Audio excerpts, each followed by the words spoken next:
Hey there, friends. It's almost dark enough for this to be a spooky ball episode. I'm playing with the idea, definitely.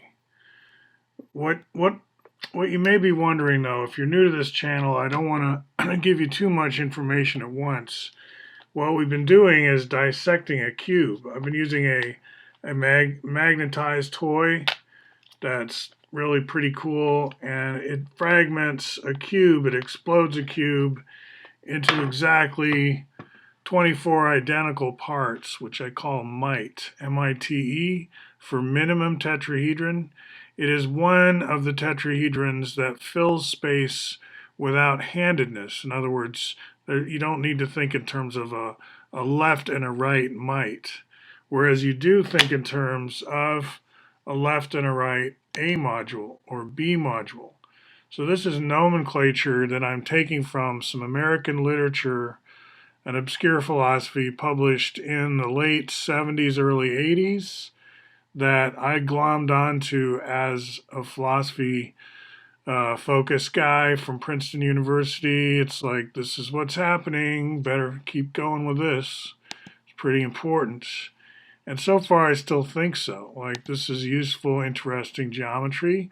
These are plane nets, and in the last episode, I talked about 3D printing these, but not either of these. Actually, I was focusing on the S module. We also have T and E module. This is A and B module. Figure index, public. You can find this easily. Just search on Bob Gray's website. That's the one I use. If you're looking at a different mirror that I don't know about, maybe so, who knows? So I'll quickly go through some Facebook, and this is just to say you all probably use Facebook. Some of you do. You're curious as to what my page looks like. I'm not trying to reveal big secrets or anything, but I just in casual tourist mode, you want to know what I'm talking about on Facebook. Migrant farmers having trouble recruiting, the Iranian tanker going loose in the ocean, and then this guy, that's me with a new test marketing campaign. We'll see. It's from Central Oregon. I didn't make it up. I also have a bumper sticker. It is orange and black, but again, I didn't make these up. These are not my, but I'm seeing how they fly around here. It's kind of dark right now. Can't probably see the colors very well. So just going on down through here, of course I share my YouTubes with my friends, and this is a very rare picture of my friend Kijun, is what he went by, you, in Rome, back when we were Cub Scouts together.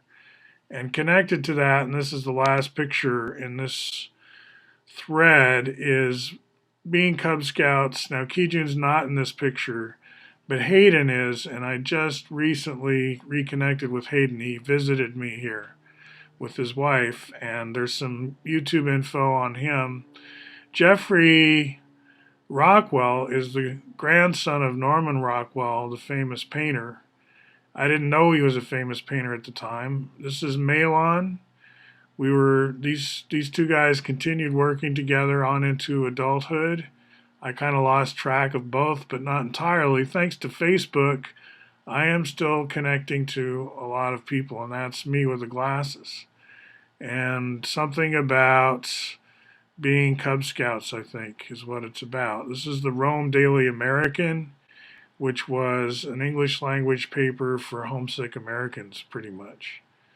Not necessarily homesick, but they wanted, it's kind of like the Stars and Stripes, but not military, if that makes any sense. So yeah, figure index. What else did I want to cover? Oh, one more thing in Facebook. I am aware of the fun in having Denmark come up again because of the Peters projection stuff, right? So I didn't get it at first. Somebody made a joke. Where is that happening? Something about the Peters projection. The story is not about the Peters projection. The story is about Denmark. And somebody makes a joke about that. Okay, it's further down, I guess. Elastic interval geometry is coming up. again. Gerald is back in the saddle doing some more interesting coding.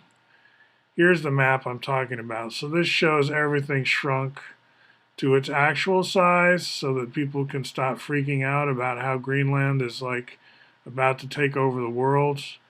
So that's what the joke was about, the purchasing Greenland concept. And under that, big fat tree.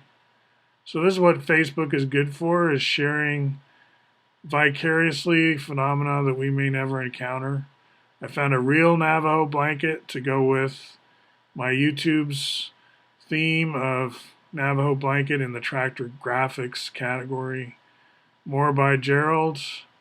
All right, so that's the kind of thing I do on Facebook, and I chronicle the punk rock Portlandia lore because of House of Tomorrow. This is another thread that some of you will already understand. All right, enjoy other YouTubes by me. Say like and share and whatever if you want to, and we'll see you in the near future.